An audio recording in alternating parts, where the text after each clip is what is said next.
હવારના બિચારા ખાતા હવારના બિચારા ખાતા નહીં અને ત્યાં કે ઓસા જો ને કેવા લાઈનમાં પડ્યા છે.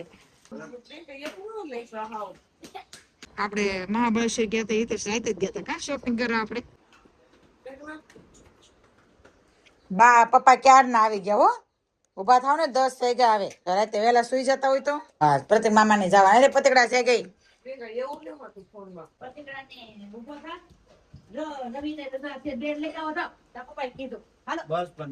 જાગો ને કે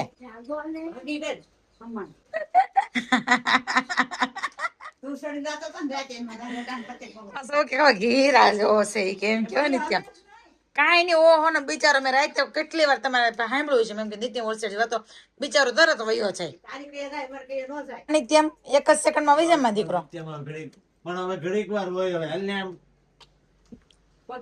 ખેંચ ઉઠાડવાનું છે ખેંચ કાઈ મી આશિકાને કેટલી કવડાવે તો કાઈ નહીં ખેંચ હમાય તો કે નો થયો ભાઈ હજી ભાખરી નથી ખાધી ને હાલે આશી ઉભી થા આમ તો દાદા કઈક કે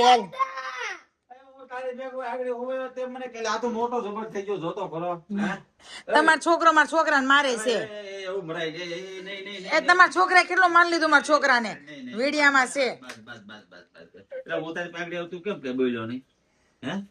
હા ચડી ગયો તો પૂછ્યું કે તો ખરા રોવાઈ ગયું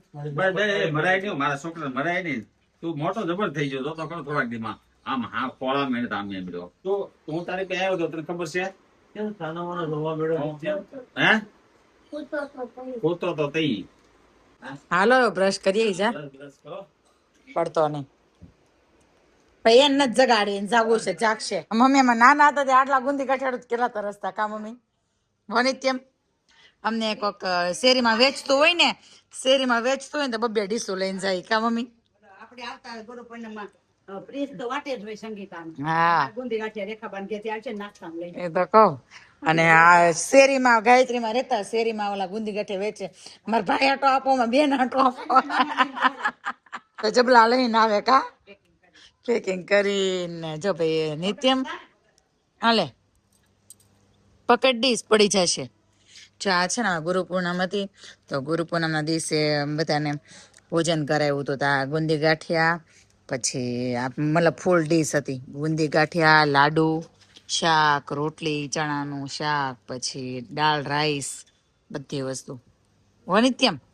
ખબર છે ને એ જો ને હેરાન કરે રાખે નિત્યમ ને એ હવારમાં ભૂતો હતો ને આવીને પેલા મેં મારી ગયો બધું વાંધો નહીં પાછો આવ્યો પાછો મારી ગયો પછી તો દબાદબી ચાલુ કરી એક તો મારી લીધી બીજી લાત મારી ટપ ટપ ટપ ટપ ટપ ટપ બીજી મારો ગયો ને પપ્પાએ હાથ પકડી લીધો બાકી બીજી પડી હોત ને કોઈ દી ખબરમાં ન બોલાવત મને આ બોલી બાજુ વહી જાવે હે દોડતો દોડતો જા નીચે વ્યો જા શું કહે ને કે મને એ પ્રતિકડા એ બા તમે કહી દેજો તમારા છોકરાને કઈ બધાને ખબર છે કોનો વાગ છે એટલે જ કહી તારી પાસે આવી બોલો બોલો ખાતી ચાલુ થયો તો મધમાઈ ખાતી ચાલુ છું તું આ તો મધમાખા જેવો જ છે જો ને કુલા જેવો મધમાખા ડંક નો એવો કુલા છે એમ કેમ કે દાદાને કહી દે એટલે દાદા ખીજાય એટલે કઈ નહીં કરે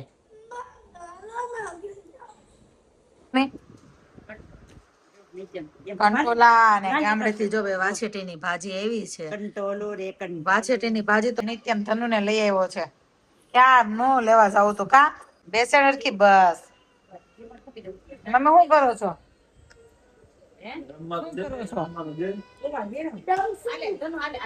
રમવા કે ધનુ ને હાલે ધનુ ધનુ હાલે બધા જમવા બેસી ગયા છે પપ્પા શું બનાવ્યું છે રસોઈમાં આજે એમ નો સંભળાય હો પપ્પા ભાત બસ ખાલી દાળ ભાત જ ખાવશો મમ્મી તમે કઈ નો લીધું રવિ બાપુ ખાઈ લીધું રખા નહીં રહેતા હો તો બાંધીશ ને તોય મૂકીશ થાકી ગયા છે એટલે માથું ઓળવાનો ટાઈમ નથી મળ્યો એમ તાર નથી ખાવું 2 વાર ગુંદી ખાઈ લીધી હવે કે નથી ખાવું કોણ આપ્યો દાદા એ પો અને અમારા ઘરે પહોંચી ગયા છીએ અને નિત્યમભાઈ કૂદકો ખાધો છે કા નિત્યમ જો કમરમાં દુખે છે પાણીપુરી ખાવી હતી ભાઈ ને તો મેં તો લાઈ ઘરે પાણીપુરી બનાવી દઉં એમ તો આ પૂરી લેવા ગયા ને તો વરસાદ આવતો હતો શું થયું નિત્યમ પડ્યો ધડાંગ નારાનો પછી પાછો ગેટમાં આવીને પડ્યો કા અને નિત્યમનો ફ્રેન્ડ જશ મજા આવી પાણીપુરીમાં હારી બની છે ઓકે ચાલો ભાઈ જો આવી રીતે બેને ભરી દીધી છે અને છોકરાઓ જાતે પાણીપુરી ખાય છે અને હિતેશ માટે મારા મમ્મી ત્યાંથી ટિફિન આવવાનું છે આજે વાસીટીની ભાજી બનાવી છે કે તો હું રોટલો આ કરી નાખું ભાજી લેવા તો હિતેશ ન કરે ધક્કો ખાવાના છે તો વાસીટીની ભાજી પછી કાજુ ગાંઠિયાનું શાક અને રોટલો એટલું હિતેશ ખાવાના છે રસ્તામાં ઊભી હતી રોડ ક્રોસ કરતી હતી પણ જગ્યા નહોતી મળતી તાપતો ને એને હા નિત્યમ કેવી મજા આવે છે બહુ મજા આવે શું કે નિત્યમ હું કપડે ઈ સાઈડ જ ગઈ છે તો હિતેશ ને એવું કહું છું મને એવું લાગે છે કે મહાબળેશ્વર હોય ને અને કઈક શોપિંગ કરવા જતો હોય ને એવું લાગે છે આપણે મહાબળેશ્વર ગયા હતા હિતેશ રાતે જ ગયા હતા કા શોપિંગ કરવા આપણે મસ્ત છે જો વાતાવરણ એવો ધીમો ધીમો વરસાદ આવે છે એકદમ ઝરમર ઝરમર વરસાદ નથી પણ એવો મસ્ત વરસાદ આવે છે જતા આટો મારી આટો મારી મજા આવે છે ગેંગ બેઠી ને વરસાદ છે ને એટલે સાના માના હોઈ ગયા છે કઈ હિતેશ ને અત્યારે આખો રોડ માથે લીધો હોય લપાઈ ગયા છે અને આમ જો ખાઈ ખાઈને કેટલા હરણા છે ત્યાં બિસ્કીટ એમ જ પડ્યા છે જો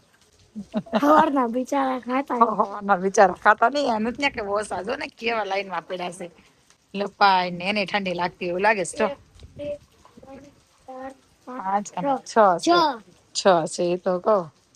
લપાઈને બેઠા છે કેવા હવે નહીં હોય બધા જો હા ઓલા ખૂણો છે ને ત્યાં હોય પણ અત્યારે આ વરસાદ છે ને અહીંયા જો છે વરસાદ લાગે નહીં એટલે અહીંયા પહોંચી ગયા છે એવો અત્યાર સુધી એવો ધીમો ધીમો વરસાદ આવતો હતો પણ ઘર આવ્યો ને આમ ફૂલ વરસાદ